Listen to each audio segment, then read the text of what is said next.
Thank you, Mr. President. You've made clear your position on what impact the strikes had. I wanted to ask you what is next with Iran. For instance, is there any indication from U.S. intelligence that Iran was able to move any material, including No, just the opposite.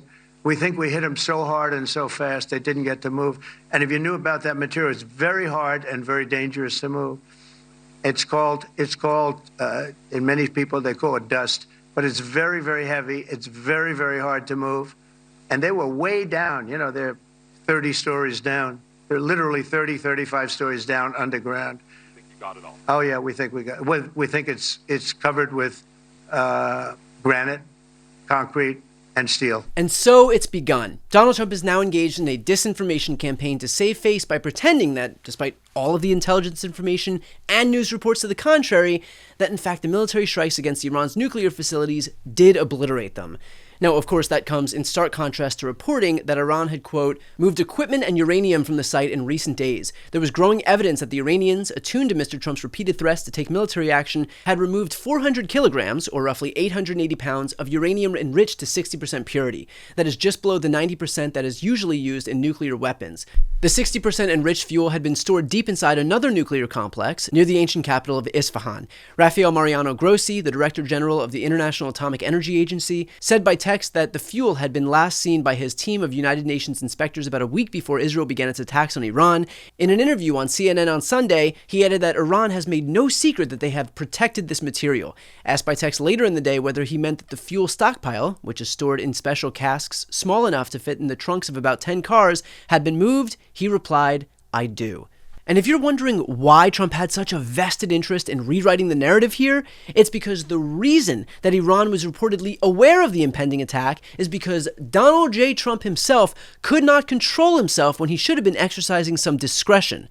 According to the New York Times, quote, Mr. Trump seemed almost gleeful in telling reporters that he could make a decision 1 second before it's due because things change, especially with war. All the while, Mr. Trump was making blustery statements indicating he was about to take the country into the conflict. Everyone should evacuate Tehran, he wrote on Monday last week on Truth Social, the social media platform he owns. The following day, he posted that he had not left a meeting of the Group of Seven in Canada to broker a Middle East ceasefire, but for something, quote, much bigger. So, he told the world, stay tuned. These public pronouncements generated angst at the Pentagon and U.S. Central Command, where military planners began to worry that Mr. Trump was giving Iran too much warning about an impending strike. A small group of top military officials at the Pentagon and U.S. Central Command in Tampa had already begun refining attack plans on the Fordo facility and other Iranian nuclear sites that military planners had drawn up years ago. But even as the military planning was being conducted in secrecy, each of Mr. Trump's social media posts seemed to be telling the world what was coming. The president, said one military official, was the biggest threat to OPSEC, or operational security, that the planning faced. In other words, if there is one thing that actually ensured that this plan wouldn't work, it was Donald Trump himself. He is the reason that the Iranians had plenty of time to prepare for the attack, because he is incapable of knowing when or how to shut the fuck up.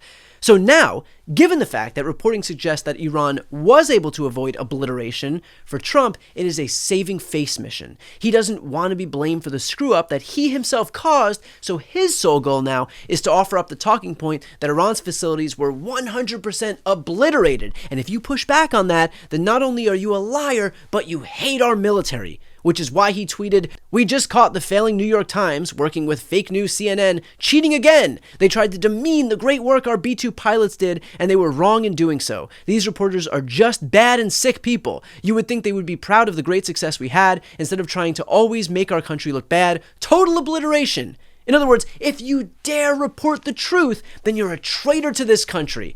Instead, you have to toe the Trump line and wave American flags in the air, even if what he's saying bears no resemblance to reality, because something patriotism. In fact, Trump got increasingly agitated at the fact that reporters were holding him to account based on reality and poking a hole in his precious narrative. So, Mr. President, you talked about expecting some on-the-ground assessments at Fordo and other sites. Is that Israeli and U.S.?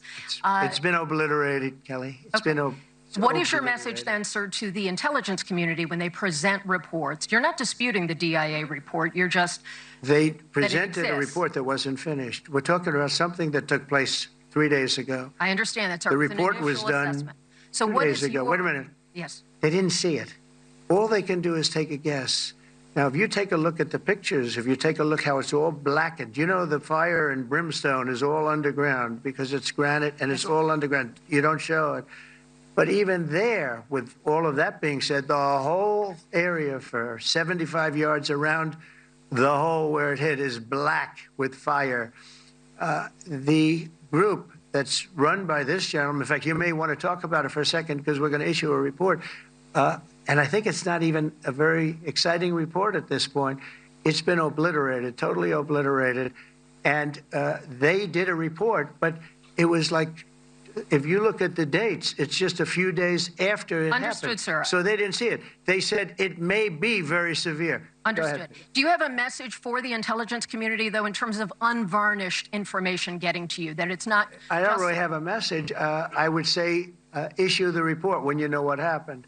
I wouldn't say that it could be severe or maybe not. They use the word severe. It could be severe or maybe it's not. And so people like you picked up and said, oh, it's not severe. We're just looking for the report was not a complete report. And of course, when Trump plants his flag on the issue, his underlings get the message loud and clear. There's a reason the president calls out fake news for what it is. These pilots, these refuelers, these fighters, these air defenders, the skill and the courage it took to go into enemy territory flying 36 hours on behalf of the American people and the world to take out a nuclear program is beyond what anyone in this audience can fathom. And then the instinct of CNN, the instinct of the New York Times is to try to find a way to spin it for their own political reasons to try to hurt President Trump or our country. They don't care what the troops think.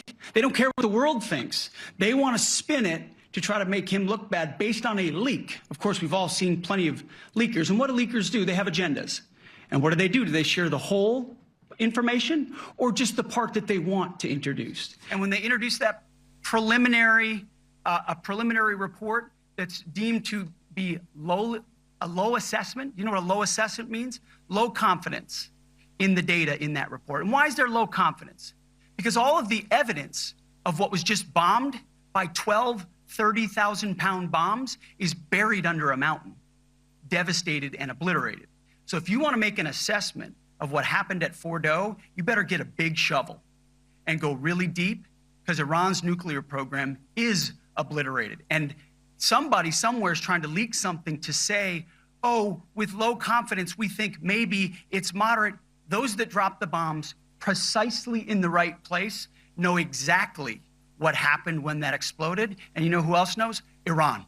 That's why they came to the table right away, because their nuclear capabilities have been set back beyond what they thought were possible because of the courage of a commander-in-chief who led our troops, despite what the fake news wants to say. Yeah, see? All you have to do is use big, strong words with a lot of exclamation points, and this way people will believe you. In fact, Pete Hegseth isn't the only mouthpiece who believes that the way to persuade people is by heaping egregious praise onto dear leader. 주체 105 2016년 1월 6일 10시 주체 조선의 첫 수소탄 시험이 You know what? Other than the color shirt, virtually indistinguishable at this point.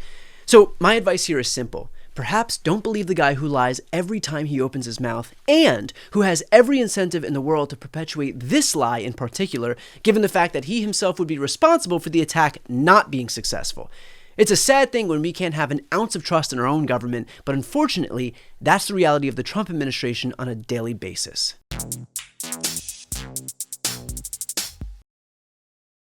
Before you go, if you enjoyed this content and you want to see more and support independent media, please subscribe to this channel. The subscribe button will be right here on the screen. But second, the reality is that we are now in a political environment where this administration can lean on any of the social media platforms to suppress certain voices if they don't like critical coverage. That means my longevity here is in the hands of a few tech billionaires who are already making it clear that they are willing to cater to this administration. To that end, signing up for my newsletter is a way for me to reach you directly if that ever becomes necessary. I'll put the link right here on the screen as well, so please sign up. It's free, but there's also an option to do a paid subscription if you'd like to support me and my team. I really appreciate it. Thanks so much for watching.